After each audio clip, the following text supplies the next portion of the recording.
Welcome to the Growth Zone. I am Christian Bartsch and I have a really interesting session for you today.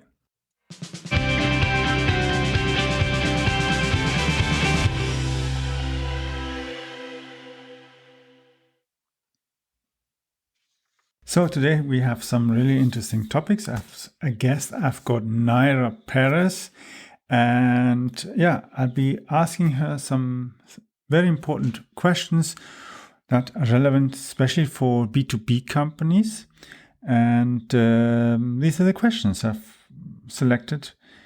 First, why is it important to identify customer patterns and behaviors? Secondly, how do you generate qualified leads in this volatile economic situation as a B2B business? And then we finalize with my last question, where should businesses focus on the B2B to advertise? And after that, we go into an open discussion where we discuss all these different insights that we got from Naira. And I'm sharing as well some of my experience in that. And we are having a look as well what might be the right platforms and other kinds of opportunities and topics that might be of help for a B2B business that wants either to advertise in Northern America or in Europe or even on both, because it depends very much on your industry as well, where your clients might be. We'll go into more detail then right after this section. But before we start, I'd like to give you just a little bit of an insight into Naira's biography. And so she works for Spring Hill Digital. That is her business for over 2 decades, with a great range of experience in marketing.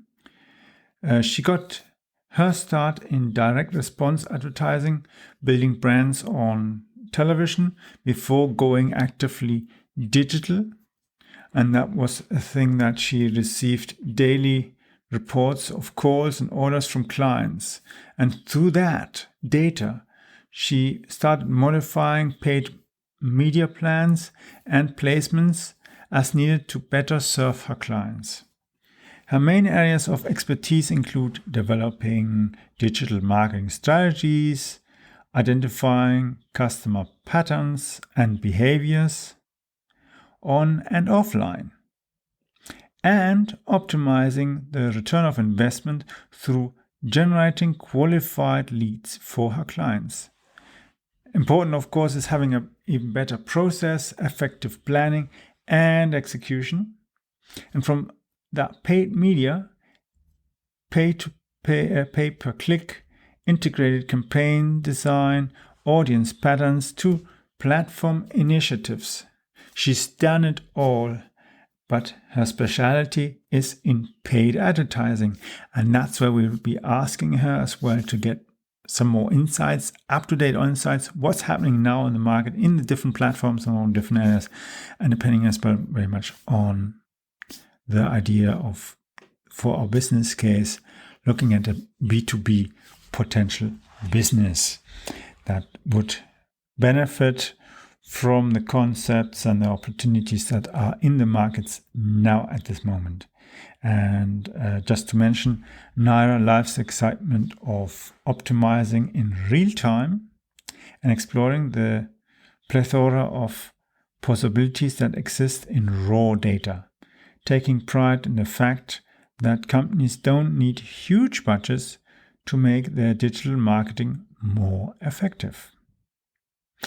So let's have Naira, and we'll start just right after the little music now.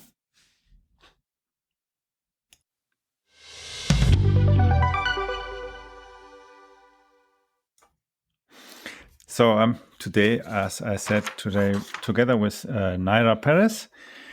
And Naira, could you maybe tell us a little bit more about yourself? Yes, absolutely. Thank you for having me today in your podcast. I founded Spring Hill Digital because I wanted to elevate paid media for companies. Paid media is just digital advertising. And but I started originally in direct to consumer advertising, which on TV it's really infomercials. So I love the data behind all of it. I love how we got results in real time.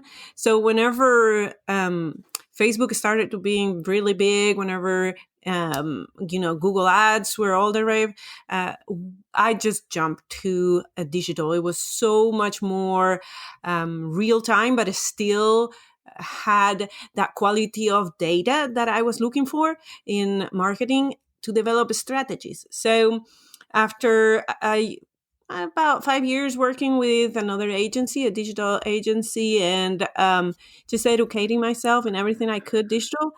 Spring Hill Digital was founded, and it's a little bit of a different agency because we put teams together of experts that want to work in an account. It's not like a traditional employment where you're being paid to be there, therefore we're going to put you wherever we can, we're going to use you as much as we can, even if it's something that is not your specialty. We actually look for people, one, that want to work in the account, and two, that have skills that the account needs. So we do not ask our email expert to do paid or vice versa. You have to be a Google Ads expert to be able to work on Google Ads. And that's a huge difference because people are happier doing what they want to do and what they're good at doing. So we put the team together and we manage the strategy, we manage the team. I personally love doing this paid social media, Facebook, LinkedIn. So in a sense, and the clients see us as a team, but we're just comprised of experts. And that makes me so happy when people are happy in what they are doing. Yeah, I absolutely agree. I see as well. I've been doing Google Ads, I think, for nearly over 70 years as well myself, and it's not always that easy. You have to really educate yourself to find and understand how it works, especially when you do it for your own business. And I've had as well ups and downs as well with my own experience with agencies, and so some were really good and some promised us crazy stuff with artificial intelligence and all that other stuff. And then I noticed actually, obviously, my intelligence was better than their artificial one because I generated leads and sales and they didn't even generate a single lead. And I thought, wait a minute, this can't be. I'm somehow smarter than the machine, and these other guys who they should really know what they're doing obviously just don't know and just playing at the costs of the client. So it's quite a important thing to know who you're actually dealing with and that they really know the stuff and so on. And as well, who is your ideal client. And that brings me actually to my first question that I've got here for you that I had found after thinking about what would be interesting for as well for our listeners. So why is it important to identify customer patterns and behaviors? Well, it is important in a normal times, but now it's even more important. Your customers, your audience, is going to use your product in different ways. Is going to be in different places, so you want to be there where they are.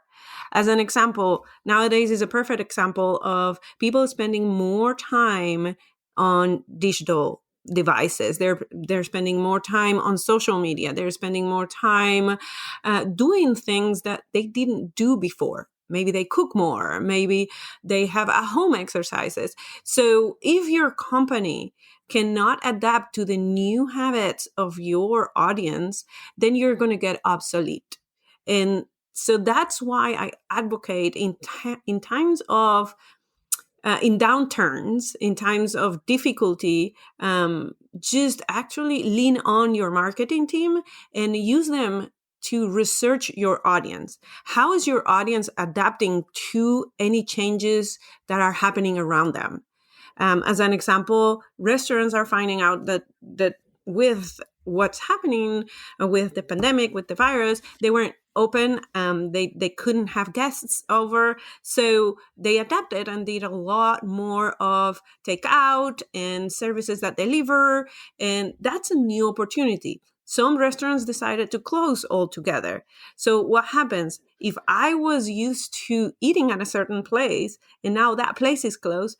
I probably found another place to eat at or to get food from. So my loyalty may shift. The first business, the one that closed, forced me to look somewhere else. So when a brand forces their audience to go somewhere else because they cannot meet their current demands, then they are behind. They're behind and they may lose market share. So that's why it's so important, especially in downturns, to actually lean on your marketing department, see what the audience is doing and how your product or service can adapt to those new needs. And that's what we do in paid media. Whenever we advertise in social media, especially when where customers can give us feedback, we listen intensely, and then we give feedback to the to the company, to the brand, about what is happening. I absolutely agree, because I see the same thing as well. Business are changing so much. Just an example, for instance, today here it's Father's Day in Germany, and yeah, what happened? Of course, my wife decided to order pizza online, ordered pizza, and she was able to even order like a surprise box for a kid. Which is actually Aww. quite new thing for a pizza service, because usually I know this kind of things from McDonald's, KFC, Burger King, and these companies. Mm-hmm. Of course, for instance, McDonald's is one of my clients, so I know what they're doing in their marketing in other areas, which is really, really nice. But it's quite interesting. And the brand Smiley, he Mm-hmm. decided to have these surprise boxes for the kids, and you can even choose and say whether it's a boy or a girl. Unfortunately, she got the boy's kit, but first discomfort changed actually in quite a funny thing, because she then noticed actually that these figures were also quite fun actually, which Awesome. doesn't automatically mean that a toy that's originally thought for a boy doesn't mean that it's not good enough for girls, because when we think of it, like 20, 30 years ago or 40 years ago, even Lego, for instance, was just for boys actually, and people didn't think that girls would play with Lego. And today girls have no issues with playing with Lego, whether it's Lego Friends that's really Mm-hmm. adapted to the girls, or other parts of Lego that are gender neutral. They Mm-hmm. enjoy them the same thing and the same, and that's the thing actually that we can recognize. If we listen to the audience, we find out how is it changing as well. And yeah, and it's like nowadays where the nations, the different social environments, education are trying to get girls, for instance, to look more into technology, be open to stuff, whether it's marketing or engineering, all these other things. There's lots of potential for them there. Girls are particularly good at maths and that usually, Mm-hmm. much more than boys. When you give them the right proper education, they have a good advantage, and that's what I see. It's such an opportunity, and for businesses, it's really great. So, Naira, how do you generate qualified leads in this volatile economic situation that we have now? Yeah, that's an excellent question. So, the way to generate qualified leads is investing a lot of time in analyzing that audience, especially when we're looking at a B2B space. We actually go in and analyze everything of the audience that we can target through the platforms. We also Hmm. go into groups and see what they're talking about, what their needs are, so that we can actually craft an offer that is appropriate to that audience.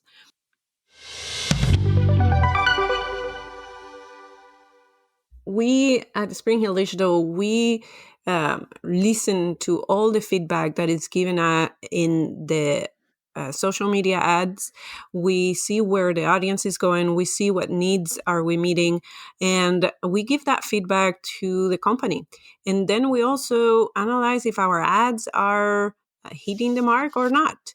And that's about the messaging that we are putting out there in the conversation that we are starting. So many times we take this feedback and we generate new content with it that can help the brand help their audience with questions that they had or with education that they needed to understand the product or the service. Mhm. Yeah, absolutely agree. It really makes sense because when you look at it, as you said, companies have to adapt and they have to understand what's all going on in the minds of the audience, how they're behaving and that. And when you look at that, with all the craziness that we're experiencing now in the world, how do you generate qualified leads in this volatile economic situation, in your opinion, Naira? We generate quality leads by analyzing that audience, by Mm-hmm. making sure that we target them properly. We spend a lot of time before the ads get out into the world. We need to know who we're talking to. We need to know how they're feeling the need that this brand is trying to solve. How are they doing it now, and what can we bring that is different? Also, we need to know who is where. So different channels are going to have different profiles of people, and the audience is going to be interested in doing one thing or another. So we never recommend to put the same ad in all platforms.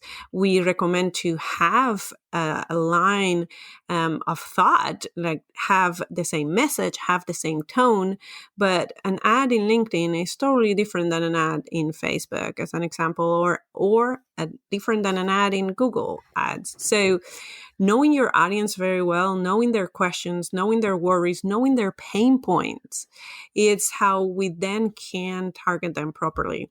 Also, a lot of people like to go for the decision makers, but the decision makers are not alone. So we actually talk differently to the decision makers, but influence the influencers in that way.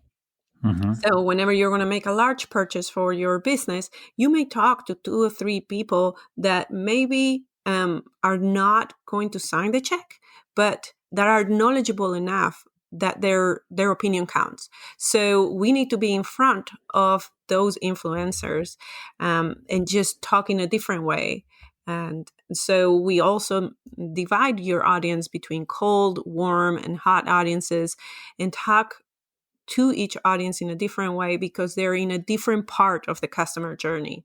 The cold audience are the people that do not know you or don't know they have a need. The warm audiences, they may know they have a need, they may sort of know you, so you need to help them go into the next level. And the hot audiences will be people that know you and need your product right now.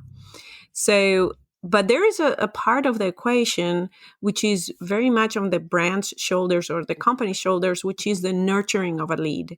A B2B process from the time that somebody becomes a lead or sees an ad until there is a sale, there is a nurturing process that needs to happen. And sometimes that process is 1 month, sometimes it's 6 months. I've had clients that process lasted 2 years.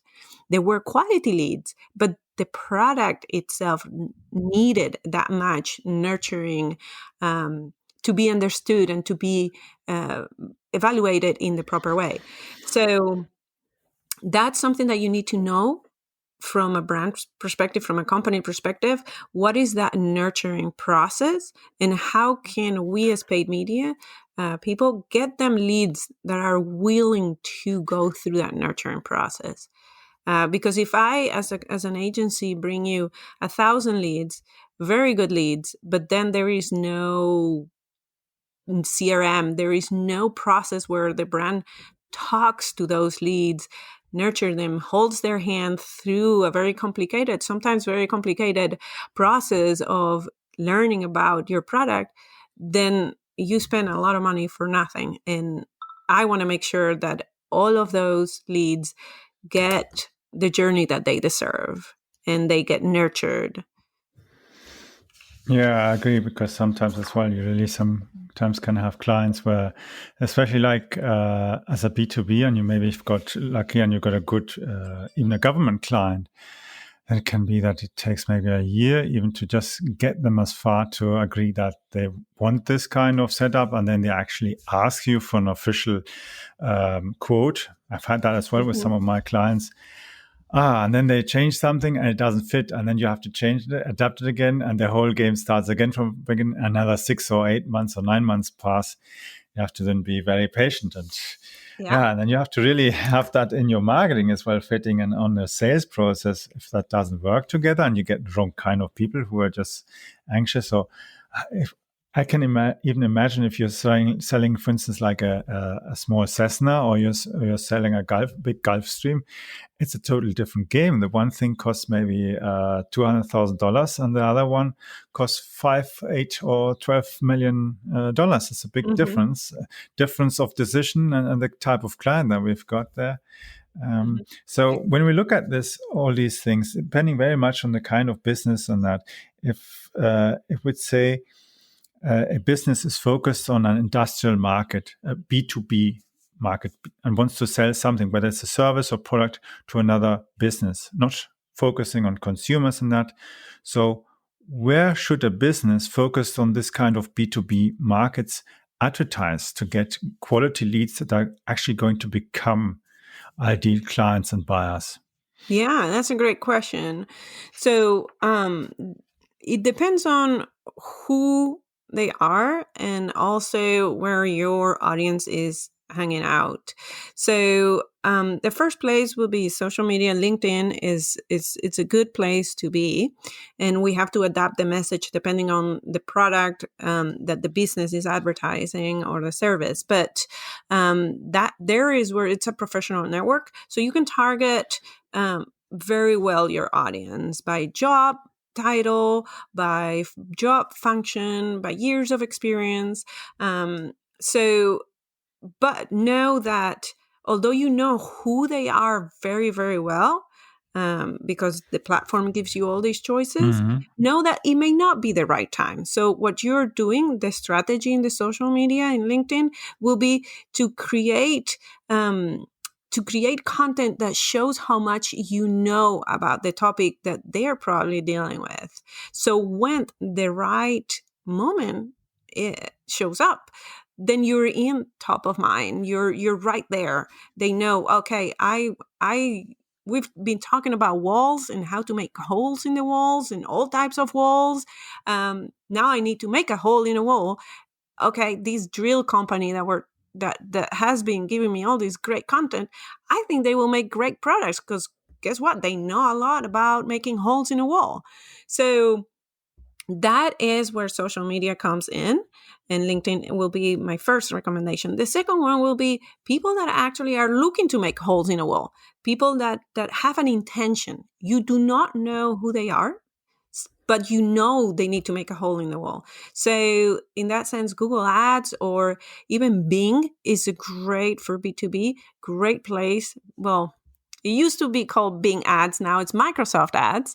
They're a great place also because people search for how to make a hole in the wall or best tools to make a hole in the wall.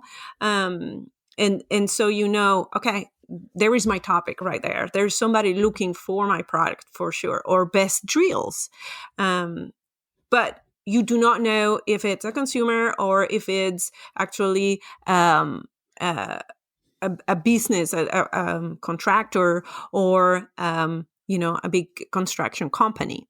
So in that sense, the offer is a little bit different. The way you talk to that person is a little bit different because you know there is an intention behind. And then there is other places, and I really like, as an example, Quora. Quora is a place where people go and make questions that other contributors actually answer. That there is a place there where you can easily go in and start advertising on the topics that concern your product. And that is more of a softer approach. You know, again, you don't know exactly who they are, but you know they're asking about topics related to your product. So that's a kind of a side not as common place to advertise, but I really like it because your product is really relevant to the question or the conversation that it's happening. So those will be 3 places to look at. Mm-hmm. Sounds really good because honestly, I just know Quora from a long time ago, but I didn't know that you could even advertise. I would have thought, okay, you might be able to maybe answer some questions, but that's actually quite an interesting idea and suggestion. Really good. Yeah, and that's good too. I mean, I obviously I'm an ads specialist, so that's not to say that your organic Mm-hmm. content should always be there. Because if I advertise you as a thought leader, and then people find you organically and they find nothing, then it just creates this confusion in people's minds. It's like, well, I thought he was a thought leader, but I'm finding nothing. So please maintain your organic content, your organic posts, answer questions in groups. That's a great way to be a thought leader. Um, just so that whenever they come to you, whenever me as an agency bring you a lead, they can Mm-hmm. find organically everything that supports what I just said in my ad, that you're a thought leader and we know a lot about holes in the walls, and therefore you need this professional drill. And it's something that people forget as well. They put their budget or in organic or in paid, and Mm-hmm. that's not the case. You need to put it in both. So yes, go and answer questions. That's the best way. Oh, that's good. And what do you think actually about all these other platforms that, for instance, like besides Bing, Baidu, and all these other platforms in other countries, are they actually of any interest for companies that are based in North America or in Europe? Because Mhm. I'm sure there are some companies. It doesn't matter whether the headquarters is in Europe or in North America. Some of these companies have clients in both continents and target that, but they're not necessarily, for instance, in Asia. But some people say it might even be helpful, at least organic for backlinks and other kind of stuff, to be there to help. Does it have any influence on Google and Bing's? Does it really? Is there any benefit in that? What do you think? Well, Google is a search engine, and Google Mm-hmm. is going to find information.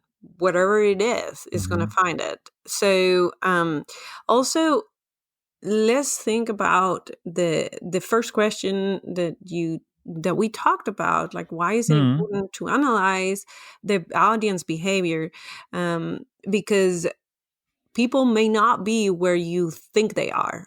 As an example, I have clients in Europe, and the way they consume social media is totally different. As an example, they use WhatsApp way more than American audiences do. American audiences like to use Facebook chat, or they like to use their SMS, but they don't use WhatsApp that much. And in Europe, WhatsApp is their main way of contacting each other, and WhatsApp is actually belongs to Facebook. So um, this is something that unless you know how the audience is consuming your content, you wouldn't know how to approach them. So whenever it comes to Asia, it's the same thing. There is a lot of social media platforms that are not as popular in Asia as they are in the Western world. And therefore you have to go with the ones that are the equivalent, that are one, allowed by the government, or two, they're just way more popular. So I would Mm-hmm. say adapt your strategy to those differentiators between audiences in different countries. Absolutely, you have to. Yeah, I see that too. Because when I look, sometimes I see people like, for instance, Gary Vienna. He's a big advocate, for instance, of TikTok. In contrast, Mhm. some people in North America who say TikTok is not good. It's all China and government, and they're getting too much data from people and that. But I would say as well, when you think of it, look at who's in TikTok. It's not really businesses. No. Yeah, it's lots of videos, young people and middle age and so on. But it's not really. I don't think really there are even proper platform to really advertise. It's not as far as developed. I think they just maybe want to build their audience at the moment Well, before TikTok is a monetizing it. Yeah, it's a great example because they're trying to be very, very, very serious. They just got a big name for CEO. I believe, don't quote me on this, but I believe is the Disney's CEO. Yeah, I Um, think so too. Yeah. so they're a serious company, and they're trying even to be more serious. I have a problem with their data because sometimes I find very big inconsistencies in their data. So, Mm. but I have no doubt that they're going to get that figured out, and then as advertisers, we'll be able to take full advantage of it. But again, what you said is the audience that you want to reach in TikTok. It is very young right now, but Mm. here's another example of how the audience may evolve. Now, kids are at home with their parents, they're using that social media, and then the parents are joining in. I'm like, oh, what is this new thing? So so TikTok may go really fast from very, very young audiences to their parents, just like Facebook did, just like Instagram did. That the audiences not only age, but they start relationships with other people and bring people to that platform that actually are older. So you just have to keep a pulse. But yeah, as a B2B platform, TikTok is probably not your space.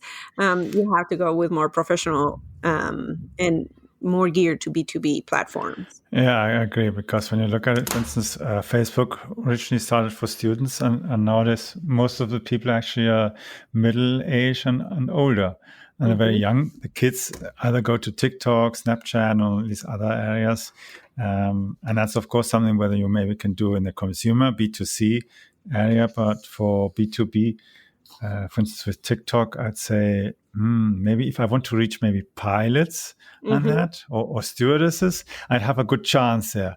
At least they're obviously most often there. I see plenty of videos with planes and pilots and crews and that. Yeah, But yeah.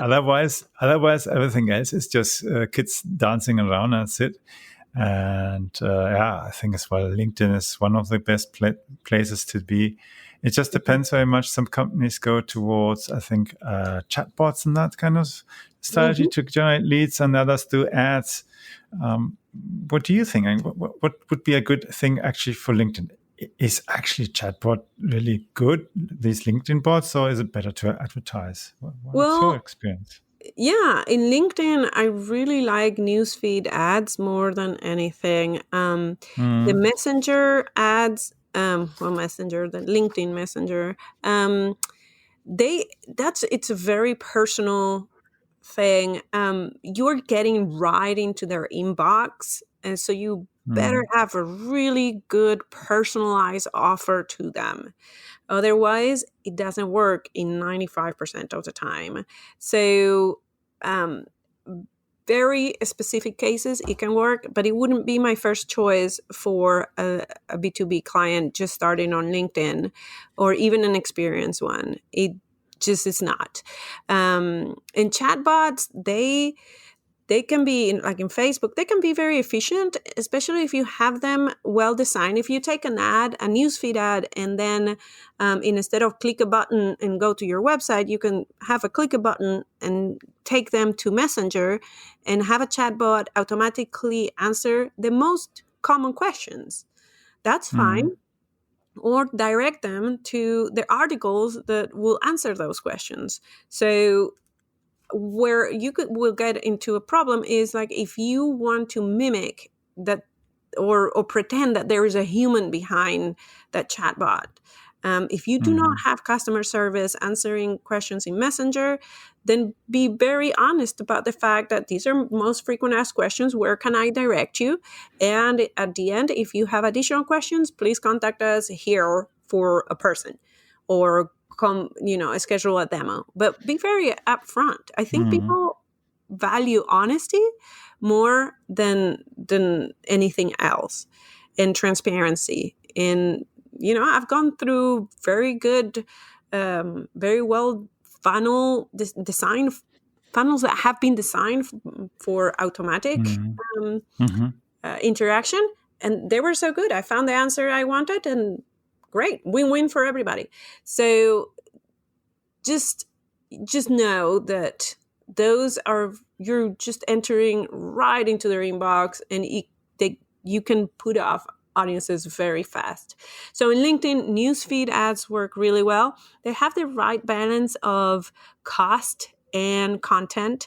So you can give enough information that when people click on the ad, they already know what you're talking about. Therefore, they have pre-selected themselves, self-selected, whether they are interested or not. So, your cost per click, your cost per lead ends up being really fair. But so you have the right content amount, you have a big placement. Now, if you're worried about budgets, then maybe right-hand rail ads, which are so much better now than they used to. Whenever I started LinkedIn ads almost 10 years ago, they are so much more pretty and professional looking. Those ads are really inexpensive, and you get a lot of brand exposure. And so, but there's not many people clicking on them, but you get the brand recognition.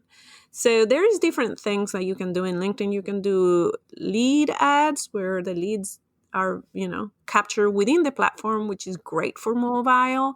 So, and LinkedIn, since it was acquired by Microsoft, has added a lot of the features that Facebook has added a long time ago. They're now copying them, making them LinkedIn branded, and adapting them to professional services. So, LinkedIn is fantastic. I love them. Yeah, that's great. That sounds really awesome. So it was really good that we had this conversation today. And I think it's been quite informative for people, especially when we look at seeing how important it is really to have the ads targeted, that we know who we're actually targeting, and that the message and the ads and the content that we're delivering is really diversified, fitting to the audience who we want to get, so that they actually are the people who are going to decide maybe to buy the product. At the same time, we have maybe as well delivered as well ads as well, maybe to the influencers, the check signer, maybe even. So all the different people involved, maybe in decision maker, are more positively guided towards actually saying yes and buying the product, the service, or whatever we are offering, which is a great thing, actually. And as you said, some of these nurturing processes can take quite a long time, and it's difficult to get it done. And some products are just very, very complex, and it takes some time to actually find out what's the right combination, what's needed. And it doesn't matter whether you're maybe selling a product like a business jet, or you're selling a product like a big complex printing system, or an entire data center or cloud solution, whatever, for a client that needs special things. It just takes time. And as you said, the marketing has to be really fit, and the sales ideas and the process, everything has to be adapted to this special kind of business and the target, because there might be even a business that has maybe one product, different kind of versions, but it addresses totally different audiences, and they use the product totally different from each other. And they're maybe based in different countries. They have different habits, and as you said as well, in some countries, for instance, WhatsApp is used a lot. I had recently a conversation with a guy from a big TV streaming business, and he said, in all around Europe, it is quite easy to target the audiences by sending them messages and content about what's going to be all different new programs, the movies, and so on. But for instance, in Germany, about 80 to 90% of people are actively communicating every day in WhatsApp, but in Facebook, most of them are actually not active. There's maybe less than 10% who are really actively using Facebook, whether they're going every day in it, consuming content, interacting with others. They're just not really there. And the strange thing is, it's who is there is mostly those who have this kind of international connection, because they have their friends all across other countries. And so they're anyway using Messenger and all these things. That's totally normal for the US consumers, who, on the other hand, even though WhatsApp belongs now to Facebook, they're all on Messenger, sending text messages and that, which is quite interesting because, for instance, look at it, people like, for instance, Grant Cardone, for instance, he does a lot. He lets people to send him text messages, or Gary Vee, he has as well on his podcast and so on. And when I listen to his stuff as well, sometimes he says, hey, text me on this blah, blah, blah number. And I think, that's interesting. It's a totally different thing where they use stuff where nowadays we, even if I go and have I recently had my BMW service, and BMW said, here, scan this code, and I say, okay, and then you'll get your service maintenance infos updates by WhatsApp. And I thought, okay, yeah, we'll see. And it looked really quite professional, but they have these templates and it's just for service stuff and that.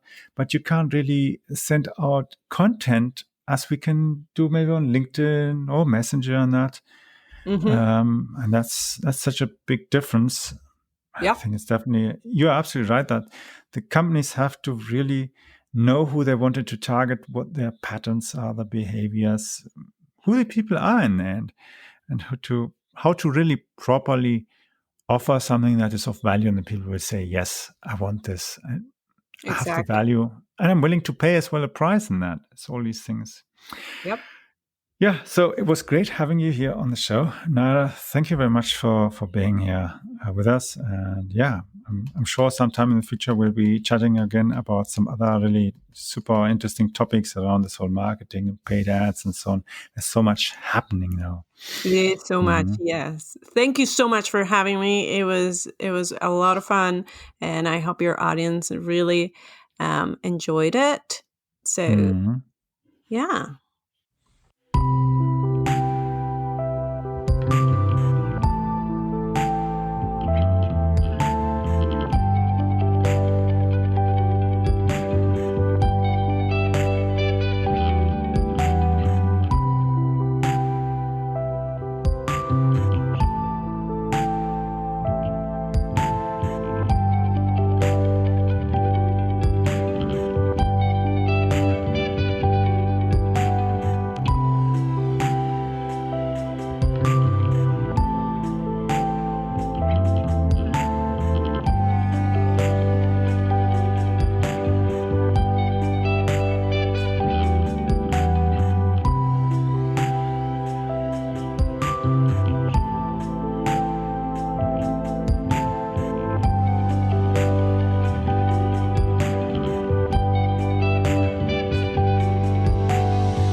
Well, that's all for today's episode of The Growth Zone. Thank you for listening. Make sure you subscribe to the podcast on iTunes or Spotify so you never miss an episode. Plus, if you haven't got your signed copy of the marketing book, stop by on our website at book.prmediareach.com and hurry, because the reserved batch of signed books are almost sold out. So, the address is book.prmediareach.com. I'll repeat, book.prmediareach.com.